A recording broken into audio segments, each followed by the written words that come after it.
ہمیں اپڈیٹ کر رہی ہیں ماریہ عمران امان۔ بڑھتے ہیں آج کی نیوز کی جانب۔ وزیر اعظم عمران خان کی زیر صدارت ملک میں زراعت بالخصوص کپاس کی پیداوار بڑھانے کے حوالے سے اجلاس کیا گیا۔ فی ایکڑ پیداوار بڑھانے کے لیے جدید ٹیکنالوجی کا استعمال ناگزیر ہے۔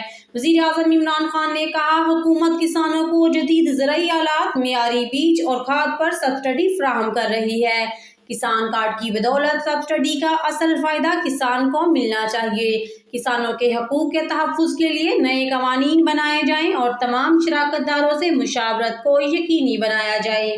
کپاس کے معیاری بیج کو پیداوار کو جلد ممکن بنانے کے لیے بین الوزارتی کمیٹی کے قیام کی منظوری دی۔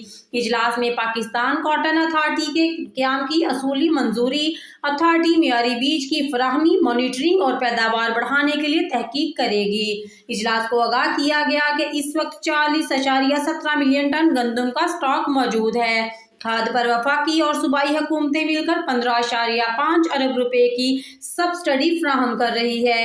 اجلاس میں وفاقی وزراء شوکت طرین، سید فخر امام، مشیر تجارت عبدالرزاق داؤد، وزیر زراعت پنجاب سید حسین جہانیہ اور سینئر حکام نے شرکت کی۔ لیٹسٹ نیوز کے لیے ہمارے چینل کو لائک اینڈ سبسکرائب کر دیں اور ساتھ لگے بیل آئیکن کو پریس کر دیں تاکہ آپ کو ہر آنے والی نئی ویڈیو کا نوٹیفیکیشن سب سے پہلے ملتا رہے۔ شکریہ۔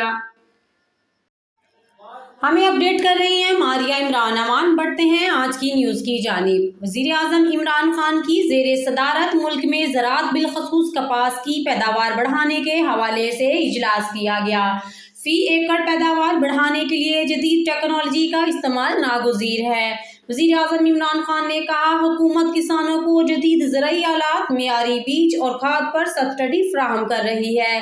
کسان کارڈ کی بدولت سبسڈی کا اصل فائدہ کسان کو ملنا چاہیے۔ کسانوں کے حقوق کے تحفظ کے لیے نئے قوانین بنائے جائیں اور تمام شراکت داروں سے مشاورت کو یقینی بنایا جائے۔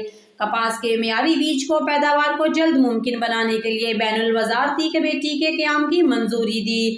اجلاس میں پاکستان کاٹن اتھارٹی کے قیام کی اصولی منظوری۔ اتھارٹی معیاری بیج کی فراہمی، مانیٹرنگ